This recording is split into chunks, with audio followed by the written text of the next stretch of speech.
Good evening, ladies and gentlemen. You're welcome to this discussion today. The subject today is that using examples justify and recommend a range of strategies that can be adopted by the procurement and supply chain to support business continuity during the COVID-19 lockdowns and reduce further future exposure to shocks of similar nature. To discuss this evening, we are a group of 5. My name is Rachel. We also have Anita, Apophia, Catherine, and Diana. Moving into the introduction, as the world reemerges and vaccination rates continue, businesses across the globe are still grappling with supply chain disruptions due to the COVID-19 pandemic. Research has also shown that 41% of business owners are worried about business logistics. Supply chain shortages, border restrictions, and lockdowns have all taken their toll on businesses, with both immediate, that is the short term, and also long-term effects. All businesses ranging from aviation to electronics, pharmaceuticals to food, name it, no industry has been immune from the COVID-19 impact. While it is unclear when the pandemic will fully subside, what is certain is that the operational impact of COVID-19 continues to affect domestic and global supply chains. So the question is, how can organizations weather the impact and further future-proof their businesses? So our team today has come up with strategies, as we shall be sharing, on how procurement and supply chain can adopt these strategies for business continuity during the pandemic. So starting off, one of the strategies we believe that companies can adopt is having multiple sources of suppliers.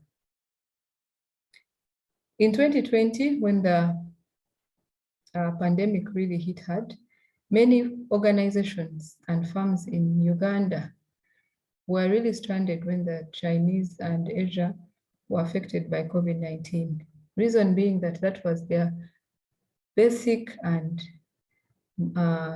most mainstream area for getting materials and importing goods from.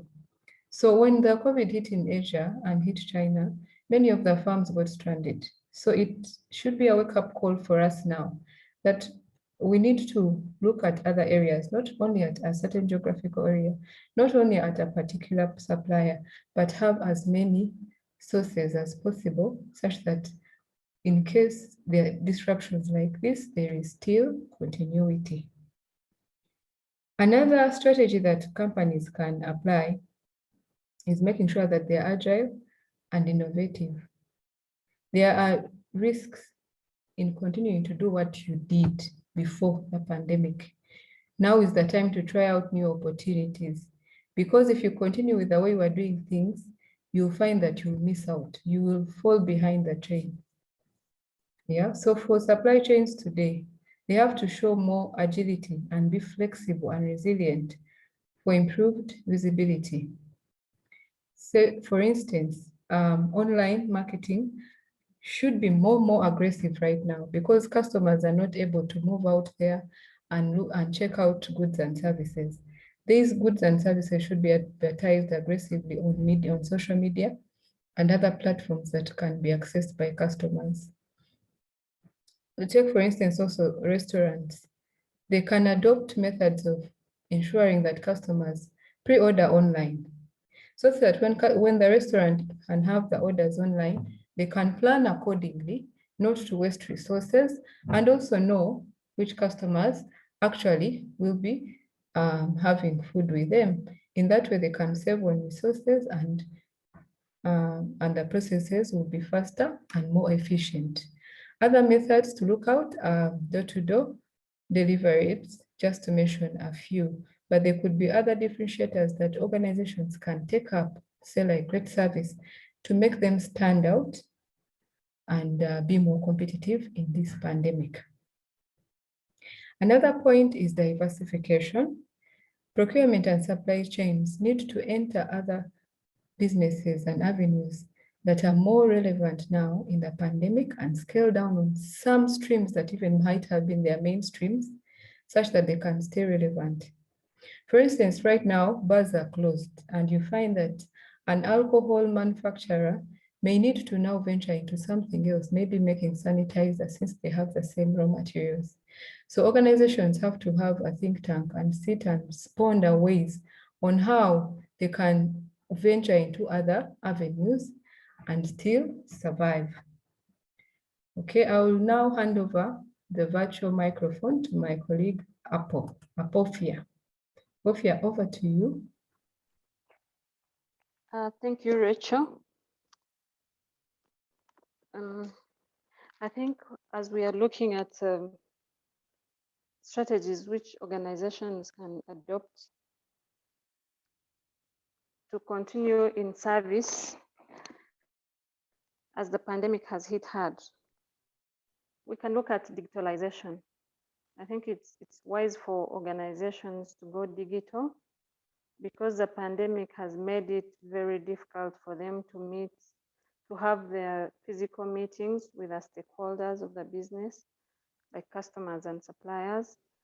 So it is wise for organizations to adopt the way of doing things. Procurement managers are encouraged to do e-procurements, do virtual online meetings, e-marketing, and the supply chain continues. Like how UMI has adopted it and we are learning online, and the syllabus is continuing, and there's no one losing out. I think also organizations need to look at artificial intelligence and automation, whereby both locally and globally, businesses need to invest more into artificial intelligence, into using machines to do the work that has been done by their staff. For example, most factories in China have gone into machine use than human beings. Factories are now, plants are being run by machines, robots are serving clients, and the supply chain is continuing there is no breaking, it's continuing, and supplies are going on. Companies are making sales, clients are receiving their products. Like now with the SOPs, you find in a factory, get to the gate, there's a machine that sanitizes you, another one takes your temperature, there's a temperature gun that senses your body and reads your temperature. You get inside, there's a screen that displays to you what kind of products they produce and the prices. You make your order online and you're served online. Robots are taking over, and I think organizations are opening their eyes, not to look at only physical sales or physical interactions with clients, but to serve their clients wherever they are and have the market continue growing with the use of automation. There's also tracking of logistics. Organizations are adopting Internet of Things. Everything is now online. They are using real-time data to purchase goods and the supply chain and their conditions. Okay, for example, organizations are tracking their goods in transit. You find a truck is loaded in another country. It comes and there's one person tracking it all through to the last destination. They are putting chips in engines of cars. Cars are stopped on the way by a machine that is stationed in one place. Like at the head office, you find the head office is running like 3 branches across different countries, and they are all tracked by one office, and they are run by one person. And the machines run everything else. Things are digitalized. There are cameras in trucks. There are cameras put on containers that are loading and offloading, and inventory is tracked to and fro, from one store to another, from the factory to the client. Like we have seen perishables being tracked on board, and they are stopped before they get to a client. When they have gone bad, they are returned and replaced before reaching the final destination. I think organizations have come up to be wise to put everything on internet and control it so that the pandemic does not hit and stop their businesses. I think I could allow my colleague to add on. Thank you.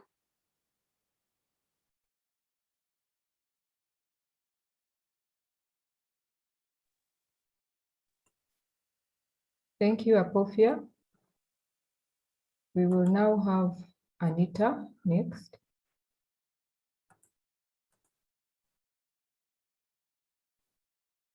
Okay, another strategy that companies can take on is insurance. This insurance can be in many forms. One of them is medical insurance. Many SMEs have been seen not to be offering this to staff, but with the pandemic and the dangers that come with it on our health, companies need to embrace it because it is much cheaper than incurring the cost today of COVID-19 bills. Another insurance aspect is goods in transit and marine insurance. When COVID-19 hit, with lockdowns and restrictions in movement, many people, many traders had their goods stuck at borders and at ports, and they were unsure. That uncertainty brought a lot of fear and anxiety in the supply chain. And therefore, insurance is a key aspect that many economies, especially Uganda, where it is not doing so well, need to adopt in order to have peace of mind and reduce and mitigate loss, basically. Another point is capacity building and training. As many organizations look at cutting costs by reducing operational expenses like wages, some organizations might think of reducing number of staff, workforce, and labor on the supply chain. And this, although may not be the best way forward, because there can be other alternatives, but in order to embrace this, organizations need to train their staff. If you have a capacity of 60 and want to reduce it by half or slightly more, then you need to make sure that your staff are trained and enabled to take up roles that they have not been taking on. If someone has been doing one role, they should train for 2 or more, 2 to 3 other roles, such that there can be business continuity in case some staff are laid off.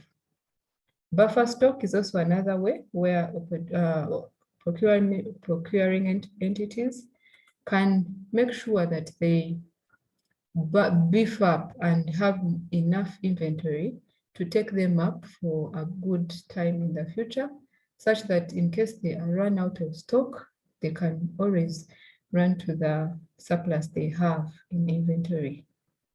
I will hand over now to my colleague,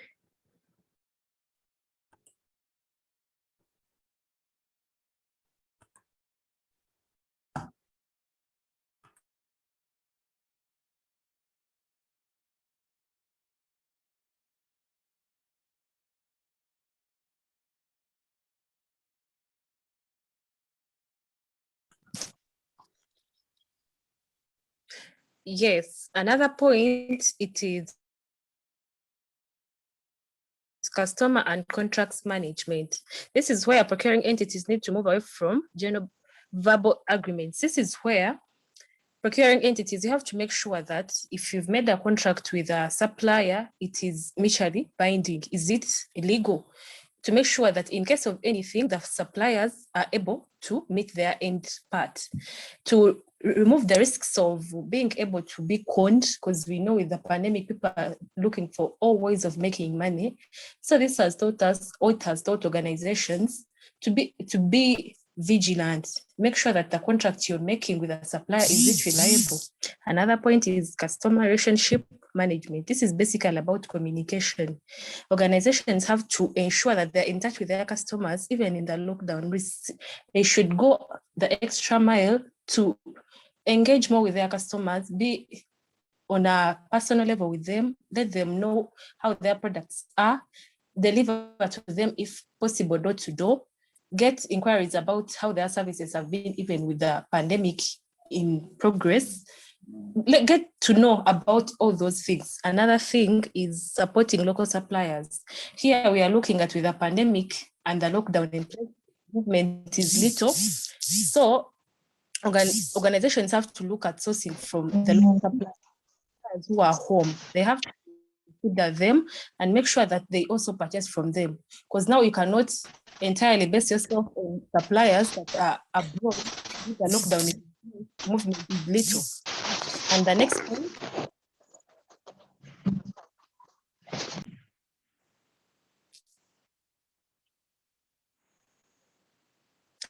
another point is sustainability strategy. With the sustainability strategy, you're looking at green procurement. With the pandemic in progress, the green procurement has to be adopted. Organizations not only have to look at other things, but they have to look at the safer way of doing things. How are they doing their things? Are they recycling? Are they managing their waste? Is the pollution being minimized? Because the pandemic has taught us that anything is possible. You never know the future. You never know how the next pandemic can be or when it will end. And another thing with social responsibility, giving back to the community, because what we've seen, companies or organizations that are doing that, trust me, their sustainability and continuity want to be the same, because really they have tried their level best to do much. Another thing I can look at is, another strategy is lean strategy and cost cutting. Of course, with the pandemic in place, we are looking at cutting costs. We cannot afford, organizations cannot afford to spend more than they can earn, because the demand kind of reduced. Find some people, some organizations have demand while others don't have much demand like they used to do before the pandemic. So the processes, they have the production processes, they have to be cost cutting. Things that really do not add value to have to be dropped. And in conclusion about our strategies, we are looking at procurement and supply chain need to be highly flexible so as to quickly adapt to changing situations that are coming up with the pandemic and others that may arise in the future. And to do this, firms must respond rapidly. You have to go with change. If the change is the pandemic is the new thing now, you have to look at ways of coping and adapting to it and making sure that your organization thrives and continues even with the pandemic. We have to look at innovative creativity. You have to look at the way you're doing things, be unique. If the pandemic is here and you've been doing things the different way, try to do things in another different way that can ensure that your business thrives and continues even in this trying time. Then another thing is have management crisis committees. An organization should sit down and make a committee that can really plan for such scenarios, such pandemics, such crises, so that in future they are really prepared and are not affected very much. And another thing is continue research on ways of being competitive amid these shocks. Yes, organizations have to be really, really vigilant on research, go the extra mile to find out how well you can be competitive even in this situation. If you've not been doing something, make sure that this pandemic becomes a lesson. Engage in things that really are going to put you at a competitive advantage. With all that said, thank you. Thank you. Yes. Thank you, everyone.